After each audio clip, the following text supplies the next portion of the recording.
Assalamu alaikum wa rahmatullahi ta'ala wa barakatu.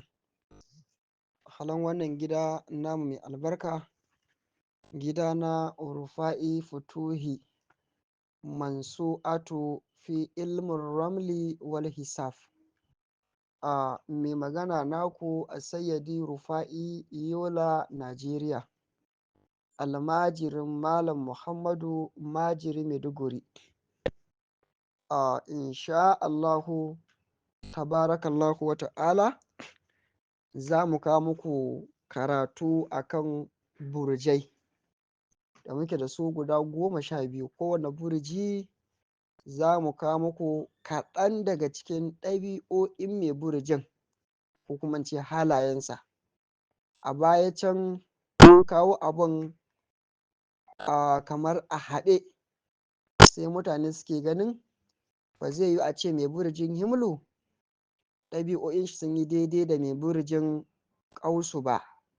Narin biyar kenan. Mai burjin ƙausu shi ma ɗabi'o'in shi ba zai a ce sun yi daidai da mai burjin wato ainihin ƙausu ba. Narin tara kenan, da kuma mai asdu narin biyar. So kuma duk an haɗa su waje ɗaya. To saboda haka wannan dalili ya sa muke ganin to za mu ware ɗin. Masu burjin himlu mu kawo bayanan ɗabi'o'insu su kaɗai, ko da a ce ɗabi'o'i 15 ne. Masu burjin sauro ma haka dai har mu je ɓangaren sauran burjan nan gaba ɗayansu guda wato 12, kuma maganar su ɗin gaskiya ne. Da saboda haka za mu fara kawo ɗabi'o'i da halaye na masu burjin himlu. To malam ya ce duk mai burjin himlu sai ya saurara ya ji irin ɗabi'o'in shi da halayensa wanda Allah ya gwamutsa halittarsa da wannan ɗabi'un. Haka Allah ya halicce shi da su. Ko yaya zai yi dole iya cikin wannan ɗabi'u, haka Allah ya ga dama, kuma haka Allah ya sarrafa wannan ɗabi'u a cikin tsarin halittarsa. Malam ya ce wato ɗabi'arsa ta farko, mutane ne masu ladabi da biyayya da girmama mutane ƙwarai da gaske. Wallahi talla ku kula, duk wanda aka ci wannan burjin shi himlu ne, za ku samu yana da girmama halittun Ubangiji. Duk wanda ya gani ko babba ko yaro yana mutunta shi, yana girmama shi, yana kimanta shi. Kuma sannan in misali zai zama a ƙarƙashin wani ne, to zai zama mai cikakkiyar biyayya da kuma ladabi. Duk abin da kace yayi zai yi, abin da kace ya bari zai bari. Ba za su zama irin masu jayayya ko taurin kai ko rashin ji, ko kuma su ringa fito na fito da mutane ba. Mutane ne masu sauƙin kai, mutane ne masu rayuwarsu simfur, wanda kowa zai mu'amala da su zai ji daɗin rayuwa da su, kuma ba su da reni, ba su da ƙasƙanci, ba su da wulaƙanci. Wannan yana ɗaya daga cikin ɗabi'un masu burjin nari. Ɗabi'arsu ta biyu, malam ya ce wato mutane ne kuma wanda Allah yake jarabtarsu da yawan tafiye-tafiye. Gaskiya ba masu zama waje ɗaya ba ne. Daga cikin malamai masana wannan fanni ma suka ce in kaga mutum yana burjin himlu, to kusan sai ya raba rayuwar shi biyu yake zama waje ɗaya. Misali kamar a ce zai yi shekara 60 a duniya ya mutu, to ran da ya cika shekara 30 a duniya to yawon zai yi sauƙi. In kuma zai yi shekara 40 ne kafin ya mutu, to in ya cika shekara 20 a duniya, to yawon da yake zai yi sauƙi. Shi ma ba ya daina ba ne, amma zai yi sauƙi, zai ɗan samu waje ya zauna, fitan da ya zama lokaci-lokaci. To amma in ya zama mutum fa zai kai shekara 80 a duniya kan ya mutu, to wannan shekara 40 ɗin farkon zai yi ta a cikin yawace-yawace ne. Yau yana can, gobe yana can, jibi yana can, gata yana can. A haka rayuwar take a yawace-yawace. Kuma wannan ba wai yin kanshi ba ne, haka Allah iso, haka Allah ya ga dama, kuma haka Allah ya kwaɓa halittarsa da wannan yawo ɗin. Kuma duk masu burjin himlu, dan Allah dan annabi ku ji wannan magana ta ku fito ku ba wa mutane labari. Na faɗi gaskiya ko ban faɗi gaskiya ba akan ku, karatu ne. Sai ɗabi'arsu ta uku, Malam ce daga cikin ɗabi'unsu na uku, wato mutane ne masu haƙuri da kuma juriya akan duk abin da suke so ko kuma suka sa a gaba. Mai burjin himlu in ya sa wani uzuri a gabansa ko wani sabga ko wani abu da yake so ya yi, to duk irin yadda zai fuskanci ƙalubale ko kuma duk yanda zai fuskanci gwagwarmaya ko kuma duk yanda zai fuskanci wani abu dai to yakan iya jurewa. Misali kamar a ce mai burjin himlu ne aka kai shi guri ya koyi sana'a, ko mace ko namiji ko kuma wace irin sana'a ce, to duk irin ƙalubalen da yake cikin koyon wannan sana'a yakan haƙuri kuma yakan jure wahalar da zai sha a ciki har ya iya abin da yake so ya iya. Su suna da haƙuri da juriya akan abin da suke so. Haka kuma ko da miji ne ya auri mace ya zama himlu ne shi, to yakan jure abubuwan da za ta yi na wulaƙanci da ƙasƙanci da tozarcewa duk yana jurewa. Shi bai da shi kuma an masa yana jurewa tsawon lokaci kan a kai shi makwarar da zai ɗauki mataki. Wannan ɗabi'ansu na ɗabi'ansu na uku. Suna da haƙuri cikin sha'aninsu kuma akwai juriya da kuma jajircewa cikin al'amuransu na rayuwar duniya. A ɗabi'arsu ta huɗu malam ya ce mafi yawansu wato suna tasowa ne ba su da shi, ma'ana dai mafi yawancinsu suna tasowa ne babu abin duniya. Rangai kenan. Yawwa ba asiri ba a rufe ba, asiri kuma ba a tona ba. A haka ake wannan rayuwa cikin akwai da babu. Yawwa to amma kuma malam ya ce daga baya kuma abubuwa suna biyo baya na alheri da albarka da arziki suna biyo baya kuma ana samun sauƙin rayuwa. Amma duk wani mai burjin himlu yau sai dole fa ya zo kanka yana faɗan ɗabi'unka, ka dubi rayuwarka za a ga farkon tasowarka ka taso baka da shi. Mafi yawan abubuwa sai an tallafa maka ko sai an taimake ka ko sai an baka. To a haka kake gudanar da wannan rayuwa har zuwa wani lokaci kafin nan afuwa da rangwame da sassauci yake biyo baya.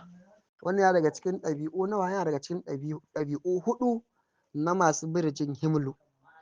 Suna tasowa a talakawa ko suna tasowa a basu da shi, daga baya kuma Allah yake biyo musu da alheri da albarka da arziki. Ɗabi'a ta biyar ta mai burjin himlu wato aka ce mutane ne masu sauƙin kai sannan kuma wayayyu ne kuma 'yan birni. Duk irin yanda ka zo musu da shi in ka zo musu a mutumin kirki lafiya ƙalau da su karɓe ka kuma su gwada maka su ma mutanen kirki ne kuma ku yi ta abubuwa na kirki da su. In ka zo musu a mutumin banza to za su gwada maka sun fi ka tashanci kuma za su yi daidai da kai a duk irin aikin da za ka zo musu da shi. Wato wasu irin mutane ne 'yan faila, la ilaha illallah. Wallahi in ka zo musu da Allah su gwada maka Allahn su yafi naka. In ka zo musu da shedan su gwada maka su da shedan nasu suke yawo a hannu. Kai kila naka lokaci kake gayyato shi ya zo, su kullum suna tare da shi. To wannan dai masu burjin himlu cikin ɗabi'o'insu na biyar wato an ce mutane ne masu sauƙin kai kuma wayayyu ne 'yan birni. Wato ba'ana an ce mutum mai sauƙin kai duk abin da ka zo masa da shi kai masa bayani zai fahimce ka kuma zai yadda matuƙar abin nan ba wai cutar da shi zai ba, saboda bai da jayayya a yi ta fito na fito da shi ko ana cece kuce ko a rigima ne shi an ja kawai sakewa yake yi ko a menene kawai shi kenan ya da shi ne bai da gaskiya kai ne da gaskiya shi kenan kawai. Irin masu sallama wannan ne, kamar dai wani dan uwa da in sani baban fasihul lisan zan ya bada misali, shi ma haka yake ba a jayya da shi ko da shi ne da gaskiya ka fito za ta fito ya ce shi kenan na yadda ni ne ban da gaskiya kai ne mai gaskiya, ko kuma amma na yadda ban iya ba kai ne ka iya, shi kenan. To baban fasi duk da ban san a wanda burji yake ba amma yana da kama da irin burjin masu nari. Baban fasihul lisan namu dai da kuke ganin karatun shi kullum ba a jayayya da shi kuma wayayye ne dan birni mutumin kirki, duk inda ka zo masa kawai zai karɓe ka ku yi alaka da shi. To wannan yana daga cikin ɗabi'un su na nawa? Ɗabi'a ta biyar. Ɗabi'a ta shida malai ce wato mutane ne masu son shiga ta alfarma, wallahi sai dai kawai in ba su da shi. Duk mai burjin himlu yana da son shiga ta alfarma. In niga ne to yana so ya ga ya sa canvas, ya sa t-shirt, ya sa jeans, ya sa facing cap, ya ɗora agogo, ya ɗan riƙe, ya sa wasu sarƙoƙi haka na gayu. In kuma malami ne to yana son ya ga ya sa jamfa da wando da hula ko jamfa da gari da hula, ko kuma ya ringa shiga irin na kayan sarauta ɗin nan, shigan kayan alfarma duk inda ya ji ana ku buɗa. Akaramakallah ya shigo ko kuma ya sayyadi ya shigo. To wannan sai masu burjin himlu kenan, ba sa son reni, ba sa son kaskanci, ba sa son tozarci, kuma a duk inda suke suna ainihin girmama kansu, ba wai suna masu girman kai bane, suna da girmama kansu, ba sa yadda su zamo baya a koma me sa sun su gazi su ne a gaba. Wani daga cikin ɗabi'unsu na nawa, ɗabi'unsu na shida, son shiga ta alfarma da son shigan kaya na sarauta ko kuma kaya na kamala. Wannan kenan. To sai ɗabi'ansu ta nawa, sai ɗabi'arsu ta bakwai, wato malam ya ce duk mai burjin himlu ko mace ko namiji mutane ne wanda Allah yake halittarsu da ƙarfin sha'awa ta kwanciya. Duk mai burjin himlu za ku samu Allah yakan halittarsa da ƙarfin sha'awa, dai zama mutum ne in namiji ne to hakika yana da ƙarfin sha'awa ƙwarai da gaske, kuma in mace ne to za ta tana da wannan ƙarfin sha'awan ƙwarai da gaske. To shi yasa ake wasu suke ganin a duk burje da muke da su dinnan guda 12 akwai burje guda 2 da ake tambara su da cewar an fi samun mazinata a ciki, saboda masu burjin himlu da masu burjin dalhu, wato wutan gobara da iskar guguwa dinnan 1 da 11, kaga shi himlu wuta ne, 11 kuma iska. To wannan burjai Allah yana musu wannan bewar ƙarfin bala'in sha'awar, in ba wai inda Allah ya tsare ya kiyaye ba to annan ne komai kuma yake faruwa. Allah ya tsare, Allah ya kiyaye. To yana daga cikin ɗabi'o'insu na nawa, ɗabi'arsu ta 7, wannan ko mace ko namiji haka Allah yake kwaɓa halittar jikinsu da wannan al'amari na ƙarfin sha'awa. A ɗabi'arsu na 8 shine duk wanda ya fara son su to yana son su ne da gasken gaske.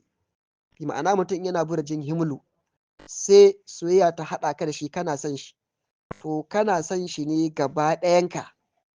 In mai burjin himlu mace ne kai kuma namiji ne sai ka kamu da sonta, to kana son ta ne gaba ɗayanka da gasken gaske. In kuma mai burjin himlu ɗin namiji ne sai mace ta kama ta fara son ka, to wallahi tallahi rabuwa da kai kuma sai an yi da gaske, ba ma ta iya rabuwa da kai, sai dai a yi asiri ko a wani abu ku rabu. Suna da shigare ne na tashin hankali. Duk wanda zai so su to yana son su ne gaba ɗaya. A gaishe ku masu burjin himlu, Sidur Fa'i yana gaishe ku. Sai ɗabi'ansu na 9, wato mutane ne wanda Allah yake keɓantansu da bewa a rayuwarsu. Duk mai burjin himlu, sai dai kuma bewar ba iri ɗaya ba ce, kowa da irin, wani Allah kan bashi bewar ilimi, ka samu ɗan burjin himlu ya Allah hore masa ilimi kawai na kasan iliminsa kawai bewa ne. Wani kuma Allah yana hore masa kuɗi, wani Allah yana hore masa fikira, wani Allah yana hore masa kyau, wani Allah yana masa bewar haƙuri, wani Allah yana masa bewar tausayi, wani Allah yana masa bewar yafiya. To kowa dai da irin bewar da Allah yake masa. Wani Allah yana masa bewar nasaba, wani Allah yana masa bewar ya bashi sarauta ko jagoranci. To kowa dai da irin bewar da Allah yake masa, amma dai ala ittifaƙan cikin ɗabi'o'insu shine ɗabi'arsu ta 9, Allah yana keɓantarsu da wata bewa a rayuwarsu da kai daga kaga wani abin kasan kawai bewa ce Allah ya musu.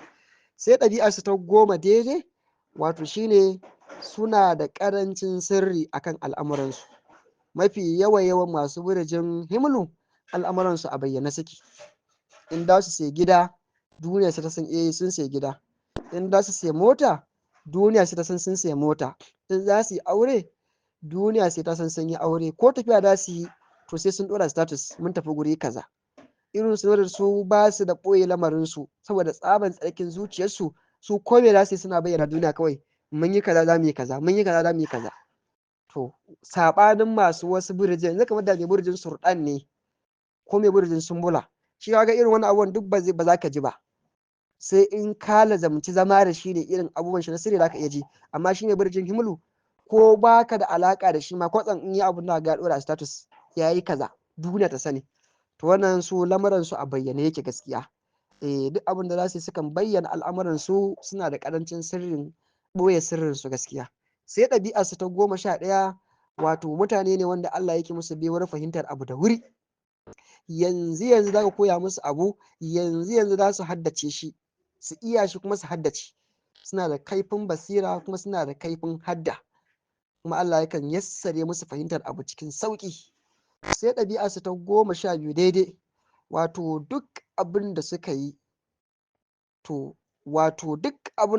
in ka gani za ka ce abin ya yi daidai kawai.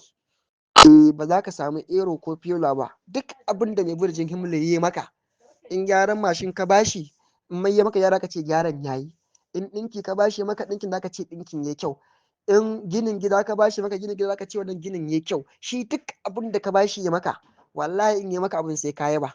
Yana tsayawa ne yayi abun tsakanin shi da Allah fillahi billah kuma yayi abin ya ma kyau, dole sai ka ga ya kyau kuma ya burge ka. Haka Allah musu wannan biyar, duk abin da zaka sa su yi maka in sun yi abin kai sai ka ga abin ya ma kuma ya burge ka. Wannan masu burjin himlu Allah musu, masu burjin a gaishe ku. Sai da rufa yana muku jinjina. Wannan ɗabi'a su ta nawa, ɗabi'a su ta 12 kenan.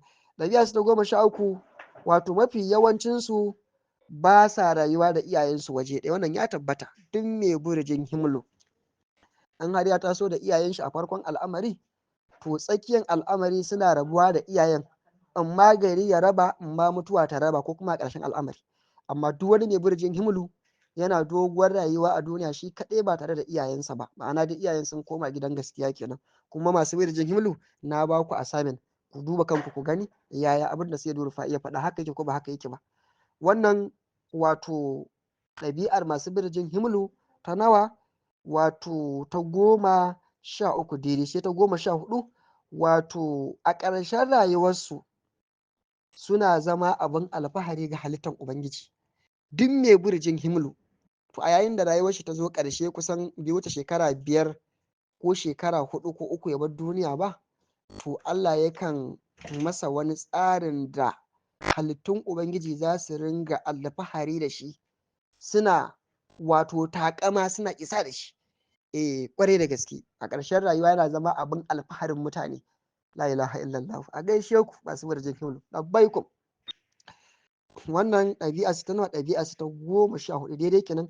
Sai ɗabi'a su ta 15, wato Allah yakan musu bewa ta san sa wasu abubuwa a hannu na kwalliya, kamar irin zobuna haka, ko abin da ya shafi kaga mutum ma'abucin sa hula ne, ko ma'abucin wato sa haƙorin makka, ko kuma irin masu son gyaran gashi, in maza ne a ringa tara gashi ana masa dayin ana kwalliya da shi, in mata ne kuma masu irin yawan son kitso ne ko lalle, kuma son irin kwalliyan jiki din nan dai haka.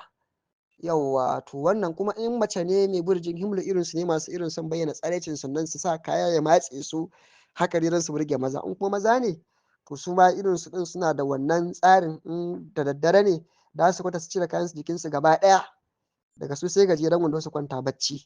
In da su fito kuma su dora jallabiya kai su je duk inda za su je, daga jallabiya sai gajeren wando, sai mai burjin himlu. To wannan za mu tsaya haka na kamar ko a takaice kowanne mai burji za mu kawo ɗabi'o'in shi ƙwaya 15, wadda Allah ya riga ya kwaɓa halittar jikinsa da wannan ɗabi'o'in insha Allah. Yanzu mun ka ɗabi'o'i ɗaɗɗaya ƙwaya 15, wadda yake ɗauke da bayanin ɗabi'o'i da halaye na masu burjin himlu. Insha Allah tabarakallahu ta'ala za mu ci gaba da kawo muku bayanin waɗannan burjai tun daga himlu ɗin har zuwa sauru, wato har zuwa tauraron 12 insha Allahu tabarakallahu wa ta'ala. Daga naku masoyinku As-Saidi Rufa'i Yola Najeriya, almajirin Malam Muhammadu Majid mai na Baba Fatuhi mai abin mamaki.